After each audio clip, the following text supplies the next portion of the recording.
Сегодня у нас в меню очень интересное блюдо, которое я хотела приготовить на праздник Чусок в октябре, но тогда не получилось. Готовлю сегодня, уж очень хотела его вам показать. Из трех цветов состоит блюдо. Это трехцветный салат. И я буду использовать следующие ингредиенты. Шпинат для отражения синего цвета, грибы шиитаке для отражения черного цвета и красный редис для отражения белого цвета, но можно использовать и дайкон-редьку, что даже лучше.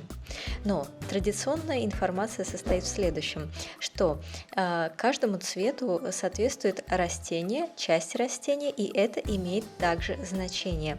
Здесь я набросала, можно сказать, такую схему, чтобы вы ознакомились с традиционной, так сказать, культурой и информацией. Я буду использовать сушеные грибы шиитаке, 10 штук мне потребуется. И, как видите, они достаточно твердые, поэтому мы не можем их сразу использовать. Нам нужно замочить грибы в воде где-то на 2-3 часа, но важно не время, а чтобы они разбухли. Они увеличатся где-то вдвое. Пока у нас грибы размачиваются, мы делаем соус. Нам нужен будет соевый соус, 1 столовая ложка. Этот соус универсальный сразу для 3 салатов.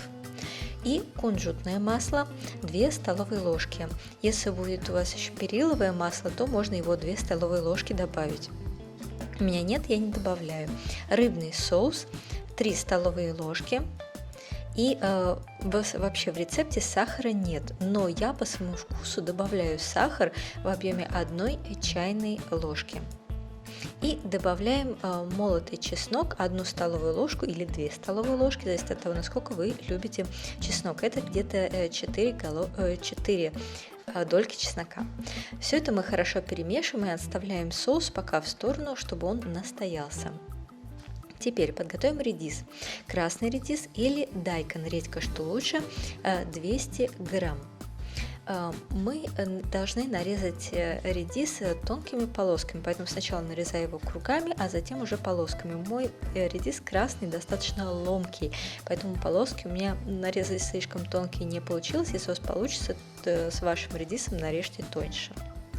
Теперь мы растворяем 25 грамм соли, где-то 1 столовую ложку в 200 миллилитрах воды, холодной или немного теплой, и закладываем туда нарезанный редис. Мы это делаем для того, чтобы убрать из него горечь и чтобы его немного размягчить. Замачиваем редис в воде на 20 минут. Теперь займемся шпинатом. Шпинат у нас 300 грамм, он потом уменьшится значительно в своем объеме. Можно почистить корешочки и использовать с корешками, но в данном случае, в данном блюде лучше как раз избавиться от корешков, и я их срезаю вместе с твердыми основаниями стеблей. Хорошо промываем шпинат, на нем обычно бывает много песка или земли, поэтому хорошо промойте. Затем доводим воду до кипения. Когда вода закипит, ее нужно немного посолить, где-то пол столовой ложки соли, в данном случае это не важно. И опускаем в кипящую воду сначала стебли шпината и держим их в кипящей воде 10 секунд. Затем погружаем в воду и сами листья и держим в воде еще 10 секунд. После этого сразу перекладываем шпинат в холодную воду и остужаем его. После того, как шпинат остыл, нам нужно будет его отжать.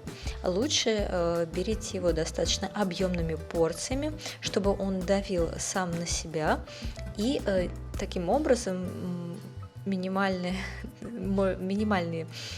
вероятность того, что он поломается или повредится. И складываем его пока такой вот отжатый на дуршлаг. Теперь займемся грибами. Уже прошло где-то 2-3 часа после замачивания, и нам нужно их промыть в холодной воде. Вот заметила такое красивое сердечко среди грибочков. Не забудьте нас полайкать, подписаться, и если вам, конечно, нравится.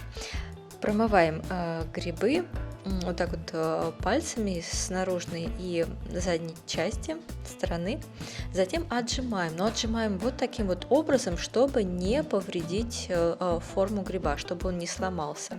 Давим сверху на шляпку, прижимая его к другой ладошке.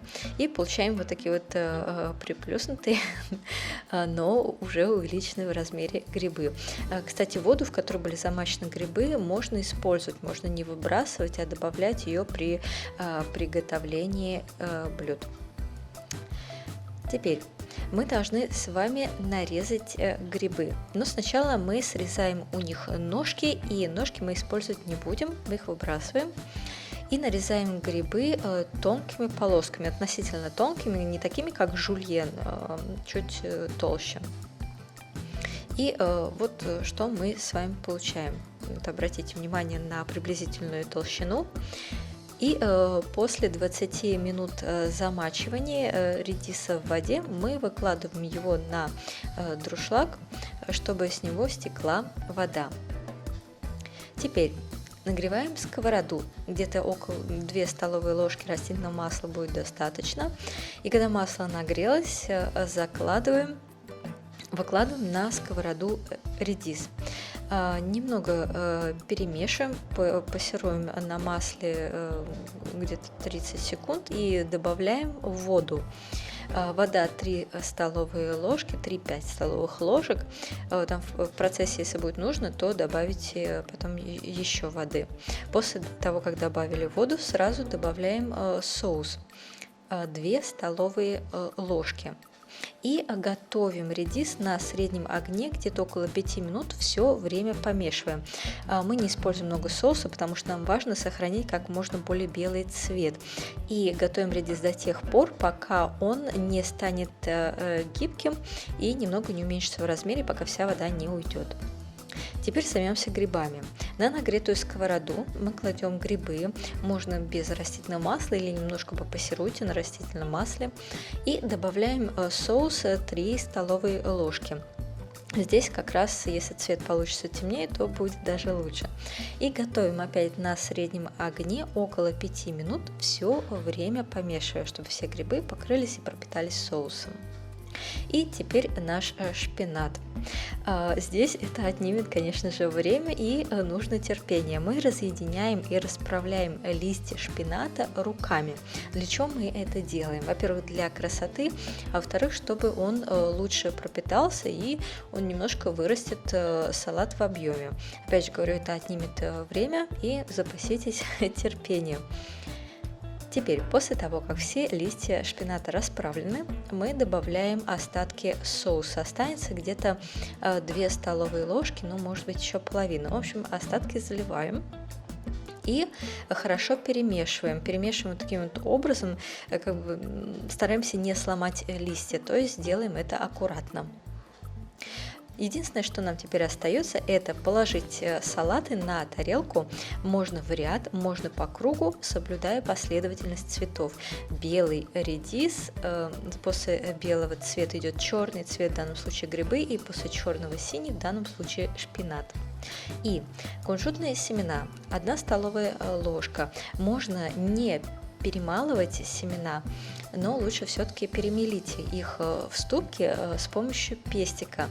Это тогда кунжут будет более ароматным, ну и блюдо, соответственно, тоже. Но если не хотите, не делайте этого и просто можете посыпать блюдо сверху кунжутными семенами. Я посыпаю сверху вот таким вот перемеленным кунжутом для большего аромата. Ну и, собственно говоря, наше блюдо готово. Поверьте, оно стоит того, чтобы потратить на него силы и время. И мы получаем наш трехцветный салат: синий, черный и белый. А теперь немного о самом блюде. В Корее это блюдо готовят в основном на такие праздники, как Чусок и Салал. То есть это праздник осени и лунный Новый год, когда вся семья собирается вместе. Потому как это блюдо, оно символизирует семью. Если вы почитали ту схему информационную, которую я вам подготовила, то вы знаете, что каждый из этих цветов означает предков, текущее поколение и будущее поколение семьи. Так что очень хорошо готовить это блюдо символически на семейные праздники. Надеюсь, вам было интересно. Лайкайте, подписывайтесь. Приятного аппетита!